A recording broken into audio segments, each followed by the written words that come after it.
doing this week? I am well, thank you, Mike. Thank you, Mike. We're I guess we call this one Championship Week, right? That's right, Championship Week. It is here, conference championship time. Yep, down and dirty. Time to see who the teams are. They're going to make it into that in the Final Four. And dirty. Time and obviously some interesting matchups that we'll talk about shortly. But I'm excited. You know, there's a lot to be excited about for me now. We talked last week with our coaching situation, and we found our guy. So Billy Napier's the new coach at the University of Florida, and we're pumped. We are pumped. Obviously, it'll be interesting recruiting time for the Gators. We've already had like 3 guys hit the portal. We've lost 2 or 3 recruits that say that they backed out of their commitment. So we'll see what this guy's made of and what he can do, if he can work his magic in a couple of weeks. So, but we're fired up. Needless to say, just about this guy. So, And we'll talk more about it as we go through, because the first game we're going to talk about, we'll dig in a little bit. Sound good? Yep, sounds good. These dogs are going crazy right now. No, mine's barking and yours is barking, so that's crazy. So CFB, the college football playoff poll, Georgia's still there at number 1, like they've been for the whole time, basically. And now we've got Michigan that has jumped up there to number 2, that knocked off Ohio State. I mean, my God, last week wore them out. Yep. Wore them out last week. Took it to them. I mean, I was so confident. We were all in on Ohio State last week. It was a done deal. We thought it was all but wrapped up, and Michigan handled them pretty well in that snow. They did. I mean, hats off to Harbaugh and his boys. They ran all over them, and Alabama's still hanging up there at number 3 after scathing by Auburn in the Iron Bowl in overtime. I mean, and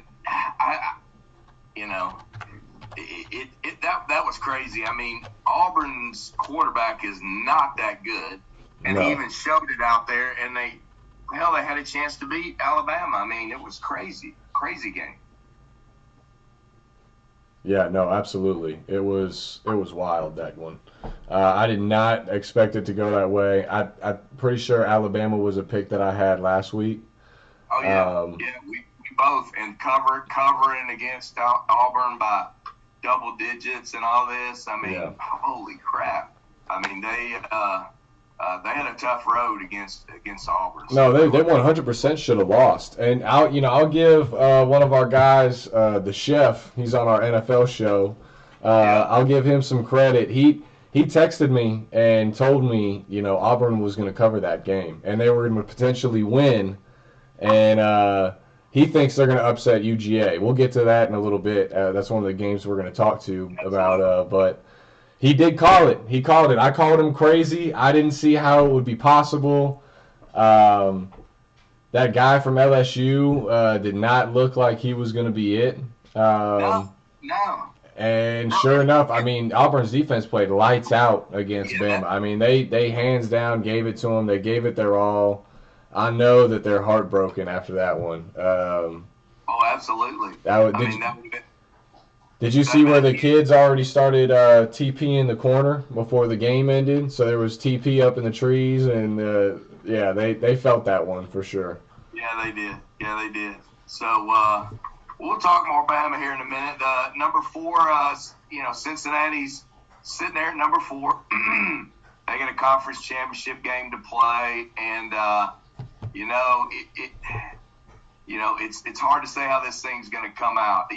Number 5 is Oklahoma State, so we know that if they win and in decent fashion, I think they end up in the top 4. Ooh, so you think a one-loss OK State would get in over an undefeated Cincy at 4? Well, the things might need to happen, as our predictions might show here shortly. With Alabama, so Right. I think they've got a shot to jump up in there. And if they get a big win, then conceivably they could jump up above Cincinnati. I think these guys are setting this thing up for failure, but it's just not gonna go that way, as we'll talk about here shortly. And then Notre Dame sits at 6 with their no coach that left in the night and went down to LSU. Yep. Without a blink of an eye. And what's ironic about that is the scuttlebutt and information that I got off my Gator blogs was that what's the coach's name in Notre Dame? Brian Kelly. Brian Kelly. He called Scott Strickland a couple of weeks ago and said he was interested in being the Florida Gators coach. He did. And Scott Strickland said, we're not interested. Wow. Yeah. I wonder if that'll come into play when y'all play them each year in that little rivalry. Yeah. Oh, you know it is. Because right now it's in the depths right now in the Gator blogs and LSU blogs. They know about it right now too. Right. So once it starts rearing its head, it should be good. So Brian Kelly, I'm good with that. I'm glad we got Napier. They got Kelly. I guarantee you we're going to come out better in this one in the long run. So we'll have to see. Obviously. We will have to see, for sure. So let's go back real quick. Let's go back to your boy Billy Napier. All right, let's do that. So how do you feel about it? It seems like you're pretty excited. We're real excited. We're real excited about Billy Napier. So, the guy's he was at Clemson as offensive coordinator for a couple of years. Right. In Dabo's first, right after Dabo got a job there. He was the youngest offensive coordinator in the Power 5 at that time. So, obviously deserving getting to that spot, and he and Dabo didn't see eye to eye, and rumor has it that there might have been some physicality involved, and that's why Napier left. So then he pops over to Alabama and has an an assistant position there for a while. Then he gets promoted up as a wide receivers coach, right, at Alabama, and he did really well there. And just so you know, the group of assistant coaches at Alabama, and I won't get them all, but at that time, where Lane Kiffin was the offensive coordinator, Billy Napier was the wide receivers coach.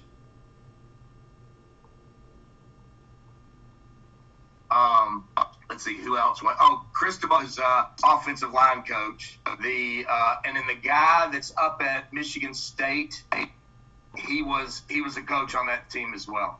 I can't remember his name, but the coaching staff that Saban had right there. Now all these guys are Power 5 coaches, obviously. So and then he went over to Arizona State for a minute as an OC.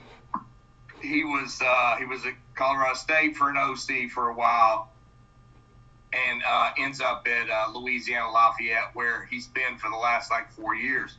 He came into that program. They weren't even 500. The first year he was 500, and after that he's won every single Sun Belt championship since that time, and he's been in double-digit wins. The thing that excites us about this guy is, and I told you last week, is it's about the process, right? And having everything laid out and being very organized. And the guy likes to recruit. We all know Mullen did not like to recruit, and that was one of his biggest problems. And also the arrogance of the guy, I complained about that last week as well. And this guy's a down-to-earth Southern guy, he grew up in Cartersville, Georgia. Oh, wow. That's where he went to school. So he's got Georgia connections. He's got Florida connections. He's got Alabama connections, Louisiana connections. So he's connected, and all the information I've seen, in this last week with this guy is that people love him, and he's well respected with high school coaches in all those states that we just talked about, which Mullen coming down with his arrogant ass, he just wasn't, and Right. that's what killed us, Mullen was good in game, offensive coordinator type guy, but he couldn't do anything else. This guy's going to come in with a process for recruiting, a process for teaching and training and developing these guys, and he's going to get the respect of them. And we're going to lose some players, I guarantee you, because they're not going to like the structure, that's going to come with it. And it's the Saban structure. It's the same thing. It's the Saban. It's the smart. It's going to be that same structure that was laid out there. And this guy just likes to recruit. So we feel very confident that we can be successful with Napier. That's fair. That's fair. I mean, he's got a good background, like you said. He's been around winning programs and winning coaches. So, it's not most of the time when these programs get that bells and whistles guy like USC and Lincoln Riley, it doesn't really work out usually. So we'll see what happens there too. And it's usually these guys that sort of sneak in, they're under the radar, a little more, like you're saying, a little more down to earth, discipline, get after it. Mountain West. Yeah. It's the same thing, and it's so the whole thought of who he's worked for, with Dabo and with Saban and alongside Kirby and Cristobal. I mean, it's just like life or any job. You learn and you learn from all these folks and how they operate, how they manage, how they work, and you take the best of those and you make it your own, right? That's the way I've always looked at it in business. Right. I always took from my leaders and what was good, and I threw out what was bad. It didn't make sense, and I made it my own. And that's kind of how that's kind of where we are right now with Napier. Obviously, he's starting Sunday, but we're pretty excited.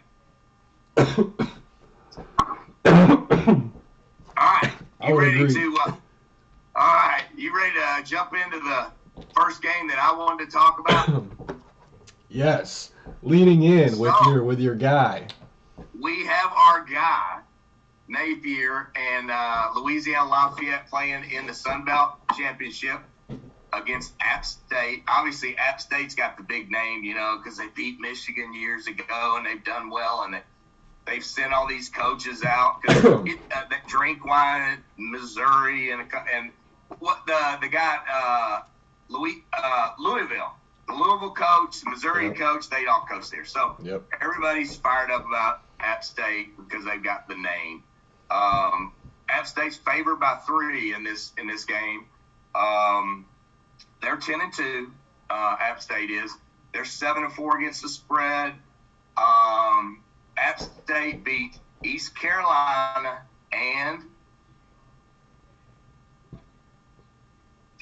didn't they beat the U this year? No.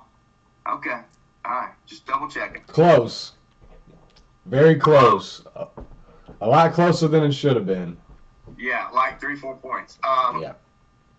They did play Napier's Louisiana Lafayette this year, and the score of that game was 41-13. Wow. But it was October 12th. It's been a little bit, right? It's been a month and a half. In that game, App State had 211 yards. Louisiana had 455. So this one's kind of messed with me in terms of how Vegas has the spread. So just because of looking back at that game. Mm-hmm. Now, since the loss against Louisiana, App State is like ran off about 5 or 6 games in a row. with wins. So they're doing well. Louisiana is 11-1, 5-7 against the spread, which is not good. They have not beat the tar out of a lot of teams, but they have won. Obviously, this is our guy Napier's team.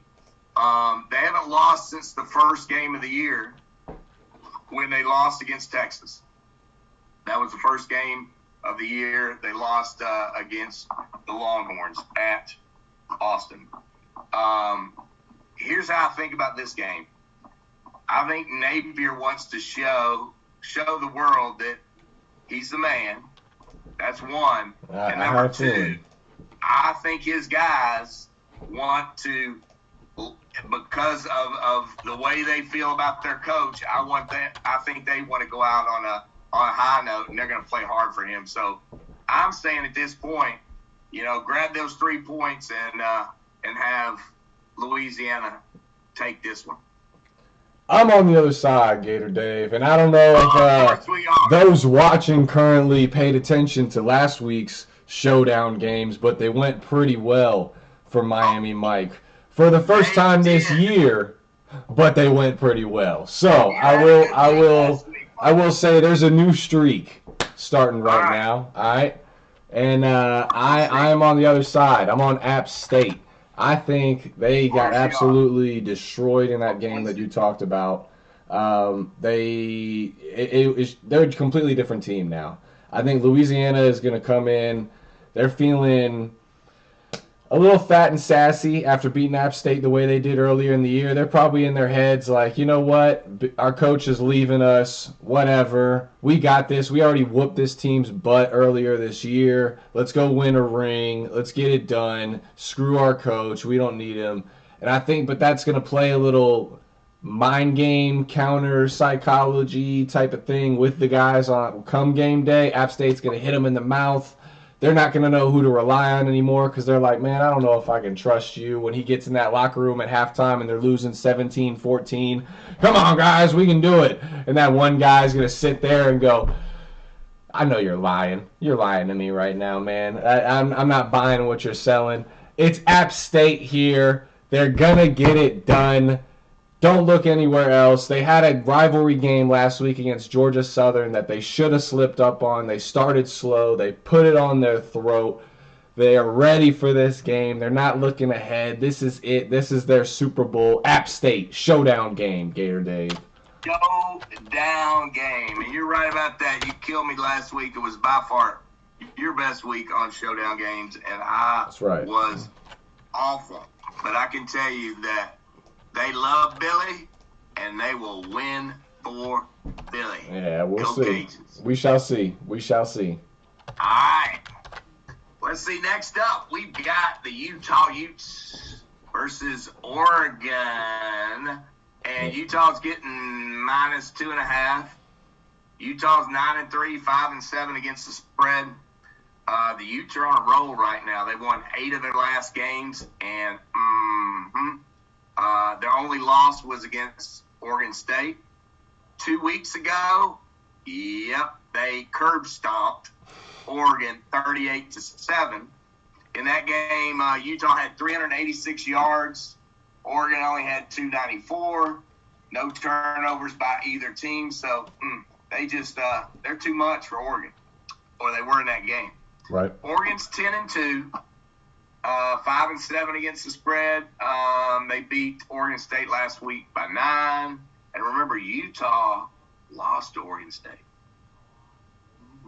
Interesting, right? I'll be honest with you. I don't think Oregon has what it takes to beat the red-hot Utes. I say take Utah, and they cover those 2.5 points. I am with you, Gator Dave. I think this game is going to be a whole lot closer than the game. And the other one, yes. Yeah, that was in Utah at night. Oregon's not going to look by them this time. It's not going to be a game where they're going to, slip up. They're going to come prepared. Mario will have them ready. I just think that there's still a little too much speculation around that program, which is ultimately what's going to lead, I think, to Utah winning this game. I think it'll be very close. I mean, it could easily be like 31-30, 34-31. That's kind of where I see it. But I think Utah will end up winning. And I think come January 1st, Mario Cristobal will be the head coach down in Coral Gables for the Miami Hurricanes. That's what I think. Well, while we're talking about the Miami Hurricanes, Mike, I think you need to read up on how their search for their athletic director's going. Yes. Because there's a lot of hoo-ha and crap around it saying that the boosters are trying to control everything, and it is very chaotic and total mess going on there. What do you think? Nah, I don't think it's that way at all. So from what I've heard is that pretty much everything that's getting thrown around right now is by boosters that ultimately are butthurt that Manny Diaz is sort of on his way out and Blake James got fired the way that he did. And they still had, believe it or not, they still had fans there at that program, or they still do. So that's sort of what it is, that they sort of felt left out. They wanted to start a little fire and just throw some gas on the flames sort of deal. It's all smoke. They were doing it on purpose. It's all smoke. It's all smoke. Yeah. So supposedly the president, we also have a search committee, and then they're working also. They're basically developing who they have as an AD. Supposedly the decision's already been made. They've sent it over to the Board of Trustees for them to sort of put their stamp of approval on, and then they're going to announce it. I think what they're doing is they're waiting until Friday, the Pac-12 championship tomorrow, that Oregon-Utah game, to respect to Mario. A little thing about Mario, he actually flew to Miami on Sunday for a quick 24-hour visit. Granted, it was to see his sick mother, who's in Miami. But good and well, he met with some Miami brass while he was there during that time. So I think they're giving a respect to him and respect to his program. Let him do what he needs to do to try to get his guys that ring tomorrow. And then it's going to be full court send for Mario. But ultimately, I think they want to get a guy that pairs well with Mario as an AD cooperation, because the president is completely out of athletics. He's not an athletic, sports-minded guy. So they need an AD who's really going to be committed to these athletic programs, specifically the football one. So I think that plays a huge tie in what Mario is also looking for and coming back, and what they're envisioning in that head coach AD connection. I think Mario's going to be the guy. He's the perfect fit. I think it's going to be time. I think what we're going to do at AD is either we're going to it's looking like Gino Torretta, the old Miami quarterback who won the Heisman back in the day championship for us. It looks like he's going to be the AD, and that they're probably going to bring on like Alonzo Highsmith as part of some sort of chief of football operations kind of deal. And what will happen is the head coach will associate with Highsmith, who will then tell Torretta sort of what they need, or the AD, if it's not Torretta, along those lines, is what supposedly is going down. And Mario Cristobal and Highsmith have a great relationship. They respect each other a lot from the past and whatnot. So, and there's no truth to the rumor on Mario's pay raise or anything like that Nike and them are going to give. Well, see, I think that's a huge part of it, right? So I think that plays into the speculation side of it for these Oregon players going into this game. They're kind of looking around at each other like, are you still going to, especially with the transfer portal now. I mean, you had all these guys who can immediately enter their name in the transfer portal and be eligible in a week for a whole nother school. It's insane. So, a lot of these guys are looking at each other like, well, shit, if he leaves, are you going to stay? I don't know. I'm looking at other schools. I'm talking to other coaches. I'm trying to figure out maybe if I should go somewhere else. So how committed are they to that Utah game? How committed are they to that coaching staff anymore? That's what I was saying with that game. I think Utah wins, but Oregon will play. But comes fourth quarter and they're down a little bit, and the chip is getting a little chippy and it's getting a little tough. I think they'll fall. I think they'll fall for those reasons. But we'll see. But I think ultimately, I think Mario's going to be the guy. I think it's full send on Mario. If we don't get Mario, it's a complete bust. This is the opportunity to do it. All due respect to Manny Diaz. I mean, I'm sure he's a good guy. I've never met him, but it just didn't go his way. He didn't get the backing and the funding that he needed that we're about to do with Mario. There's been some people that said, like, give him a year with the money that we're going to commit to this new coach. Why? It's a waste. Total waste. Why? You're wasting a year. You're blowing a year away. Right. Exactly. Make the change now. So just make the change. Get it done. Another note with that, his buyout actually decreased yesterday. Once it hit December 1st, his buyout went down like a considerable amount. So that helps also for the coaching decision moving forward if they were to do one. But so yeah, that's where I'm at with the Utah game. That's where I'm at with the Miami and AD coaching search. I'm good. No noise is good noise for me at this point. That's usually when they've got their stuff together is when there's no chit chatter. So I'm just gonna sit back. I'm gonna wait and see what they do. And when they make a dumb decision and hire Greg Schiano or Will Muschamp, then we'll have this discussion again. Yeah, Lane Kiffin. Yeah, well, there's so many people calling for him, man. They're all it's either you're on Mario, it's either you're on Mario or you're Lane, and those are the two guys right now. It's not smart. We talked about that last week. That is not a smart decision. Short-term, short-minded. Yep. Granted, he comes in the first 2 years, he gets all these recruits. Something doesn't go his way, and he's gone. Man, well, that guy's a short timer. But the biggest thing is, right, Miami is known for skill players. We're always going to get skill players. We always get skill players. Right. Lane Kiffin is known for having good skill players. That's what he does. But that ain't where it happens, baby. But exactly, Dave. It's in the trenches, and that's where we've been lacking for 20 years. It's in the trenches. We got to get back to the trenches. We need a guy who recruits the trenches, knows the trenches. We need Cristobal. It's either Cristobal or it looks like probably another decade of mediocrity. So we'll see. I'll be honest with you. You can't get Cristobal this year. Then I say they stick it out with Mario, and I've heard this. They stick it out with Mario, and some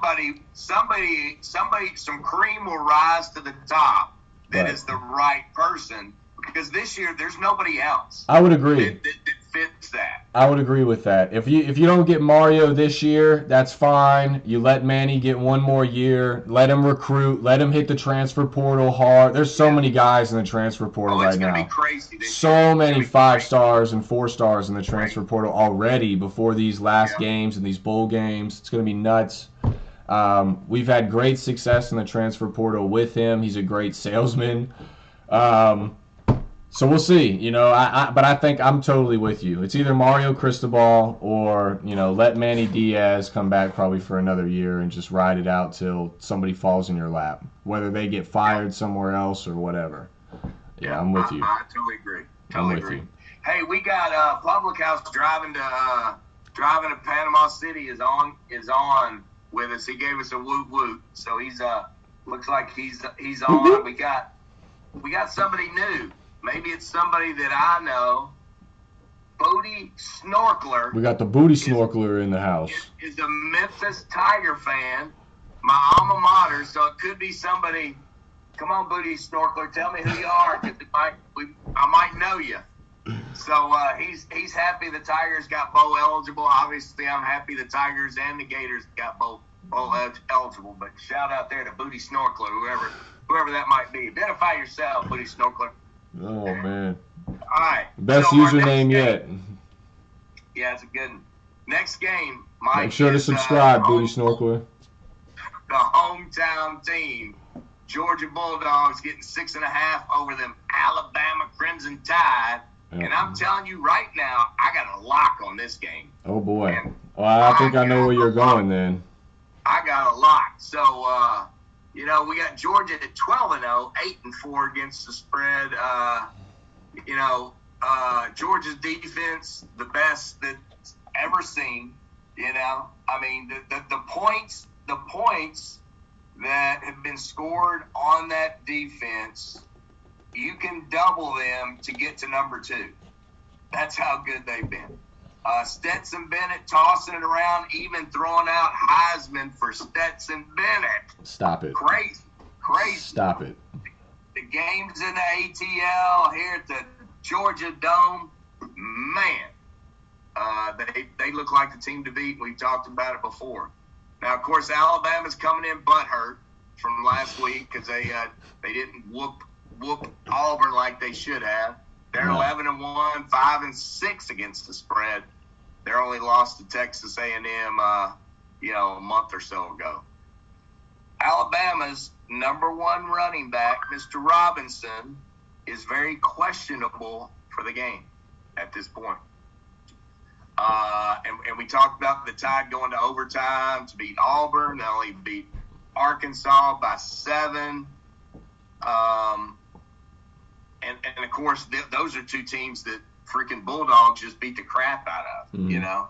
Not even close in those games. I just don't see how there's any way that, and I know you'll come up with something. You'll pull something out of there. But I'm telling you, dogs cover, easy money. That's a Gator Dave lock. Yeah, I'm with you, Gator Dave. It's just the Bulldogs are too much. They're too much. You know, ever since that loss that Alabama had against Texas A&M, they just haven't looked the same since. Like you mentioned, the Arkansas game.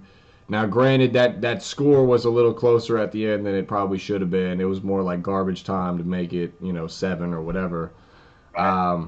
But the Auburn game last week, I mean, that was bad. Now, again, granted, look at the other side, potentially, or the other perspective. You got Georgia looking ahead to, or Alabama looking ahead to the biggest game of their year with Georgia, the next week. Were they looking ahead of Auburn, who, had 5-6 wins on the year? Probably. They thought they were going to go in there and stomp them out like they did last year. No Bo Nix. What chance do they even have? And Auburn almost stole one from them and almost, cost them their whole season. I think because of that, Nick Saban's going to have them, absolutely ready to go this week. He ran them like a dog, I already know, on Monday for sure. Maybe even Tuesday. He doesn't want to risk injury, but he made them feel it. Having said that, I think this is Kirby Smart's time. I think it's Georgia's year. We've said it all year long. They just are above and beyond, way better than every other team out there right now. Yep. I think this is a statement game for them. They beat Alabama. I think they could beat Alabama pretty soundly. I think Kirby Smart wants to beat Alabama bad enough where he doesn't have to see them again in the national championship game. He wants to beat them right here in the SEC championship and it be done. And it be done. And they just knocked off their best chance at a loss this year in that championship. They're going to give them their best game. Take Georgia. I'm with you. Gator Dave, Miami Mike, lock of the week. It's all Georgia. And we are going to come back. We got a giveaway going on this week around this Georgia-Alabama game and the final score. So stick around. We're going to go over that at the end. Make sure you tune in to the end of this video. Also on Instagram. And make sure you get these in. But basically, it's tied around the end score. So be thinking about what you think that final score of Georgia-Alabama is while we run through these last ones. All right, cool. All right, Dave. I just think that, Saban's had a couple of chances to get his team up and ready, but and they haven't done it. I mean, they lost against that. It's just like I just don't. They don't have enough. They don't have enough in the tank to beat them. So I think it's a hot one. All right, let's move on. Next game is Houston versus Cincinnati. Where was Cincinnati? Number 4 in the land, right? Yep. Cincinnati getting 10.5 points. Now, let me tell you a little backstory on Houston. All right. They have a defensive coordinator there. His name is Mr. Doug Belk. Mm. Write it down. Doug, Belk. He will, by Monday, be the defensive coordinator for the Florida Gators. Interesting. Book it, baby. Book it. Interesting. Yes, sir. So, Houston is 11-1, 7-4 against the spread. They're only lost to Texas Tech the first game of the year. So they've done quite well since. They have the 6th ranked defense in the land. And again, DC coordinator, I'm projected on Monday, is a Gator. Cincinnati, 12-0. We know how they are, right? 7-5 against the spread. Haven't lost a game all year. They had the big win against the, number 6 Fighting Irish. Yep. They hold the number 8 defense in the NCAA. So you probably want to bet the under on this one. I'm going to say take the 10.5 points, and the future Florida Gator defensive coordinator, they cover the 10.5. So I don't think they're going to win the game. But if you take those 10.5, you're safe with the Cougars in this game. I'm with you. I like the Cougs and the points. I have not been impressed by Cincy. I think they've sort of just been barely squeaking by some of these teams that they should have been handling pretty simply and pretty easily. But now that they've gotten to this point, they're one win away for their goal of reaching that playoff and having a shot at that title. Are their heads screwed back on straight? Are they ready to go now that Notre Dame has gone with Marcus Freeman as their new head coach? Is that now off of Luke Fickell's radar and his guys? Okay, well, maybe coach isn't going to leave us for Notre Dame now. So same thing as Oregon, right? Saying, are you going to leave? I don't know. Am I going to stay? I don't know what happens. What are we going to do? So now they have some time to, over these next, day or so, get their heads back right. That's something to look forward to with Cincy. I think that's going to be a great game, that Houston-Cincinnati game. I look forward to it a lot. And I think that's just too many points. 10.5 points in that game, I think, is too many. I see it more as like a touchdown, down to the wire, maybe even like an overtime game. So yeah, I love Houston and the points there. I'm with you. All right, we agree on that one. All right, let's move on to your ACC. That's right. With no Clemson, no Florida State. No Florida State. And no Miami. No Miami. We have no North Carolina. Wake Forest. North Carolina, all the favorites. Yep.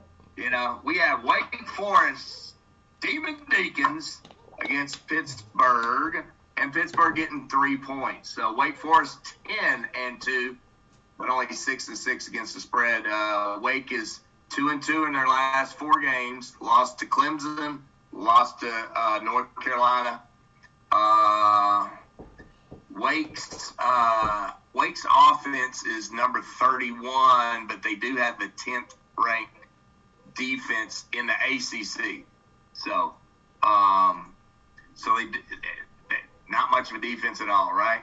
Pittsburgh comes in 10-2, 9-3 against the spread. So obviously they look much better against the spread. Pitt's 4-0 in their last 4 games. They got the number 2 offense and the number 5 defense in the ACC. The over-under here is 71. I'm saying take the over because I think they're going to go over 71. And I am also going to say take the Pitt Panthers and to cover the 3 points. All right. I like it. So you like the over 71. Yep. We're going to take that down to 69.5. And then you like Pittsburgh to cover the money line as well. Is that correct? Well, we got 3 now. Pittsburgh covered money line, absolutely. Okay. Yeah.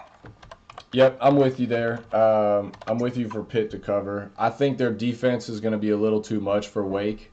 One thing about Wake Forest is their defense is absolute trash. Their offense is electric. Sam Hartman is elite. Had they not lost that game, to Clemson, He may be up there in North Carolina. He may be up there in the Heisman talks with these other guys. I mean, he's had that good of a year. Um, but I think that sort of ends here. Pittsburgh is going to be able to hold him. Narduzzi's going to have these guys ready. He's notorious for having his guys ready in big games.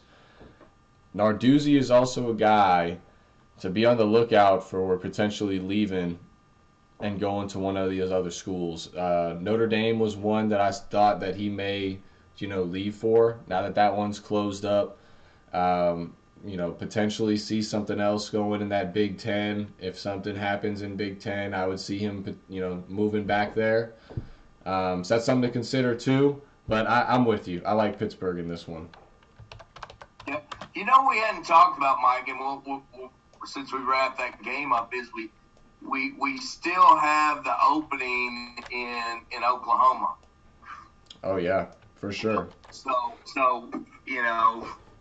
the names that have, the biggest name that I've seen thrown out there was the D coordinator from Clemson, what's his name? Oh, Brent Venables. Yeah. Brent Venables. So I've heard that. But, oh, absolutely. Well, he's the former DC for Bob Stoops there, so yeah, I could totally see that connection. So that's been thrown around. So I don't know. It's kind of hard to say who could come rolling into that place. So yeah. And some of the loyal Stoops fans are like, well, we'll just bring Bob back for a couple years till we find somebody else, since there's not a lot out there. Right. But the other, now this is purely speculation, that got tossed out on some of the blogs was that Florida was going to try to spend a crap ton of money on Venables, but that was just total rumor. I think we're gonna end up with the Houston with Belk at Houston, but right. So it's interesting that Oklahoma's sitting there with their pants down right now with nobody. Yeah, absolutely.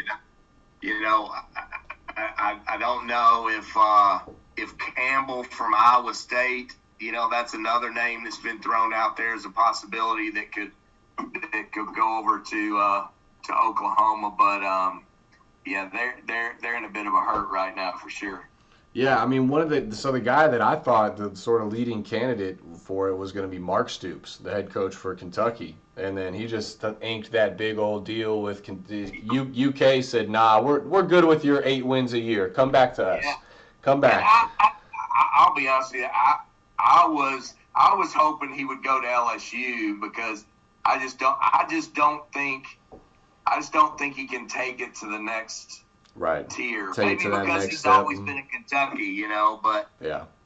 I don't know. The one thing I will say about Mark Stoops is he gets his guys to play at a top tier talent, and he knows how to develop guys. So and that's something that a lot of programs lack nowadays. So it's true, but bottom line, you can look at the development and you can look at recruiting, and recruiting is up here nowadays in reality. And how much better is he going to be able to recruit in Oklahoma than he is in Kentucky? Yeah. So don't know. Yeah. So we'll see. You.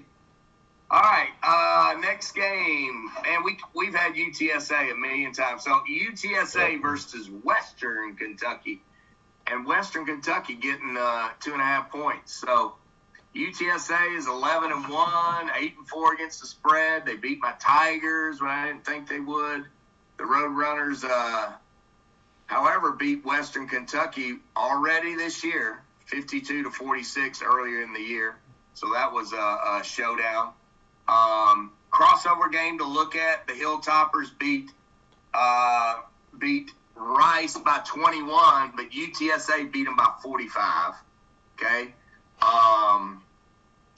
Now the UTSA got whooped, as Miami Mike said would get whooped, by the Mean Green last week. That's right. They did, however, have 3 fumbles in the game, gave up 456 yards, and the turnovers just absolutely killed them, and defense wasn't good.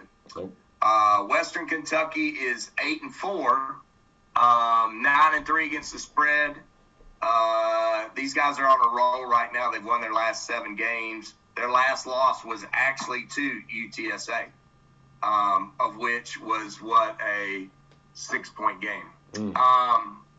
They put up they've been putting up big numbers since the loss. I mean, a lot of points that the Western Kentucky has.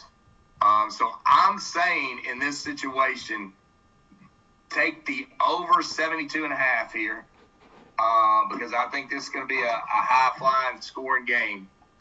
At the same time, I am going to take the Roadrunners, and they're going to have a bounce back from that loss last week, and UTSA is going to win the game. And you can get your 2.5 points if you want. Wow. Go down game. Wow. Not quite, Gator Dave. I'm with you on the over. I think it is going to be a shootout for sure. I love the over in this game. Well, I won't say I love it. I'm sort of still on the fence about it. But I do think it's going to be another shootout. I will say, if I had to lean a team selection on this one, I'd probably lean Western Kentucky. It's really tough to beat a team twice in 1 year. And that was a shootout in that game. UTSA is coming off that big loss last year. Their undefeated season has now hit the can. How determined are they going to be in this game? Probably pretty determined. It's the championship game, right? Western Kentucky is going to be determined too. Like you said, they haven't lost a game since they played UTSA. They got something to prove here. Look for Western Kentucky, I think, to have a much better game than people may think they are, and that's why Vegas, I think, has the line where it is right now. Yeah, Vegas has them winning, and the money's on them too. So yeah, when I looked at that, so a lot of the money's on Western. So yeah, so that's where I would lean if I had to pick one. But I'm with you on the over for sure. I love that pick. Yeah. All right, let's run up north. We got the big game, Iowa versus Michigan. Michigan 10.5 points in a championship game. Holy hell! Iowa's 10-2, 7-5 against the spread. Iowa's offense is ranked 10th in the Big Ten, which tells you they're not going to score a lot of points. Yeah. Defense, however, ranked 4th. Iowa's won its last 4 games, but it's against those middle-of-the-road folks. And the average win was only by 6 against the middle-of-the-road teams, okay? Which, again, tells you their offense is not that good. Michigan is 11-1, 10-2 against the spread. Michigan's offense ranked number 2 in the Big Ten, and defense ranked number 3. Wolverines just absolutely hammered Ohio State last week, the number 2 team in the nation, by 15 points. This one I really was going back and forth about, because 10.5 is a lot of darn points, especially in a championship game. Right. But as I weigh it up, man, if they can beat Ohio State by 15, then they can beat Iowa by 10.5. So I am going to say Michigan to cover the 10.5. That is bold, sir. Very bold. I am not on either team in this one. Although if I had to be on one, I would probably lean Iowa. The thing that scares me about Iowa is obviously their offense, like you stated. It's kind of hit or miss, especially when it's away from Iowa. So that's definitely something to consider. The game's being played in Indianapolis. It's not even going to be played outdoors. It's going to be on that AstroTurf inside. So, don't take weather into consideration or anything like that here. It's just straight up football. I think Kirk Ferentz is going to have his guys ready to go. That's a lot of points for a championship game. I realized that what Michigan did to Ohio State last week, and that's obviously where, why the line is where it is right now. And Iowa's offense against that Michigan defense, it's sort of just, it seems too common sense, right? For that reason, I am probably going to lean the under here. I'm just going to bet that, this is a defensive shootout. Iowa's able to contain Cade McNamara a little bit, kind of maybe hold them to 24. I like Iowa to get, 16, something like that. That's kind of how I see it. So if I had to lean, a team, I'd be on the Iowa side, but I'm on the under here. Good call. Good call. And last one for you, Gator Dave, of this championship week of Week 14, our second to last show of the year, mind you. Second to the last show. We got the bowl game left. We got the bowl game show left, and then that's it. That's all she wrote. So the sneak-in game this week is going to be Baylor at Oklahoma State, sir. Oklahoma State is minus 5.5. Game is in Arlington, Texas. What do you think? So, Oklahoma State getting 5.5. Baylor, let's see what they look like. So Baylor is 10-2, 8-4 against the spread, and we got Oklahoma State is 11-1, 9-3 against the spread.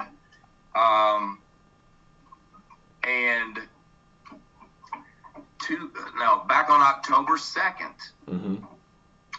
Oklahoma State beat Baylor 24-14. They won by 10. Mm-hmm. Is what their situation was. I'm gonna have to stick with. I'm gonna stick with Oklahoma State here. I think they're on a roll. I think Old Mullet's gonna finally win a Big 12 championship. I think it's his year. I mean, that defense is bad to the bone. Those guys they're gonna be up for that coach because that coach is not long for the world. Although I think they talked about trying to give him a raise today. So, I think it's Oklahoma State. I really do. I feel pretty good about that one. Yeah, I think I'm leaning the under here. Again, if I had to get on one, I think that Oklahoma State's defense is going to come ready to go. I think Baylor having that game played earlier in the year is huge for these guys when it comes to tape, experience, everything.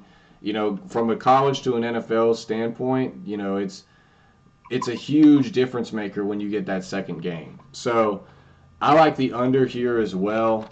That's probably where I would lean, but I could definitely. I think Oklahoma State wins the game. I'm with you there. I think they do. I think Gundy gets one, and then there's a little bit of a controversy potentially if since he sneaks that one out against Houston and finishes undefeated. If they beat Houston 31-27 and Oklahoma State wins 35-13. That's a real tricky position for that playoff committee at that 4 position to go with that undefeated Cincy team who's looked a little shaky, looked very UCF-esque in the past, and UCF, like stuck on the outside, that 2017 team. So we'll see. I think it's going to get very interesting come the next week for that college selection show for sure. No doubt about it. But it could all get resolved. You know how college football is. Hell, it could just slide in and be easy money for them. Right. But hopefully not. Hopefully it's a hard decision and they, all these things kind of come to a bowl because it surely makes it more fun for the fans. Hey, I'm hoping. I hate to say it. I'm sorry, Cincinnati fans. I hope you guys don't get in. I hope you don't. I hope you finish undefeated. And Oklahoma State gets in at that one loss at 4, and you're at 5, and you just cause uproar. I want flames in the streets in Cincinnati. That's right. Cars flipped over. That means more teams. Skyline chili thrown everywhere. That's what I'm looking for. Because then, like you say, Dave, that playoff will expand, and then we can finally see who the best teams in college are. We don't save these same 3 teams 3-4 teams every single year. We need some variety. We need to switch it up. I totally agree. So we shall see. That's right. Well, that kind of wraps up the games that we were going to look at, right? So again, it's going to be exciting, Friday and Saturday, because I think Friday we got Oregon. Oregon plays. Let's see, we got Western Kentucky and UTSA play on Friday, and Oregon Utah play on Friday. Right. And then all the other games roll. You got Baylor, Oklahoma State at noon. Kent State, Northern Illinois doesn't matter. Utah State doesn't matter. The Appalachian State and Louisiana play at 3:30. Georgia and Alabama play at 4. Houston, Cincinnati play at 4. Then in the evening we've got Pitt, Wake Forest, Michigan State, Iowa, and then I'll be asleep by the time USC and California play, because who cares? Yeah, pretty much. I like Cal in that game, by the way, for a little bonus for the people. Absolutely. I like Cal to get that one done. Easy money there. Yep. Easy money. Yep. All right, so real quick, Dave, I'm gonna go over the giveaway. So we're gonna do a Chronicles Draft Picks Blaster 2021. You get the whole blaster if you get this correctly. So what you're gonna do is, in this video, on the comment section, comment what you think the final score of the UGA Alabama game will be. If you hit it, you will win this blaster. All right, so make sure, if you're watching this, to subscribe as always, like the video, but make sure you get that comment in of what you think the final score will be for the Georgia-Alabama game, so you get a shot at that giveaway. Nothing like some free cards, baby. Yep. And what year are the cards again? 2021. So they got all the rookies for this year in the NFL. Devontae Smith, Trevor Lawrence, Zach Wilson, Justin Fields, all those guys. Mac Jones. So that's what you have a shot at getting with those. And then there's always some other guys and stuff that they throw in those Chronicles. So there's some pretty cool ones. Awesome. That's awesome. Great giveaway. And obviously, we'll be back for one more show later, right? Oh yeah. We'll do the bowl show after they start announcing some of these bowl games. We'll you and me will come together and we'll decide on a date. We'll announce it to you guys, give you a little bit of a heads up. Because we'll have all the bowls. Technically, we'll have them by Tuesday next week, right? Yeah, I mean, once they release those college football playoffs and they decide those, I think it's just a matter of the school's got to accept those invites. They'll send out the invites to the school, they accept them, and then that's when they get sort of solidified. So, yeah, once they start rolling in, it should be next week. It might be. Yeah. We could always jump on Thursday, too, and just kind of go over it. Kind of talk it through, what we thought about the selection show. And something else I'm going to do is tally up our results for this year and see what we came to with these picks that we've posted. Now, granted, some of these we have gone away from, sort of game time. We didn't play them, whatever. I'm not taking that into account. If it's on the board and it was on the board for the video, it's getting recorded. So we'll see where we stand, old Gator Dave. Especially on those showdown games, baby. Yeah. I will highlight those for you. I'd just like to say again, last week was fantastic. If you didn't watch last week, you need to watch last week. It was a Miami Mike week last week. It was a showdown, almost sweep. All right, that was my week. I think I only won one. That's when we turned the corner, though. Okay, so now we're riding the momentum in the bowl season. Bowl season's where the money's at, people. There's almost 100 bowl games out there. It's go time. It's go time. Absolutely.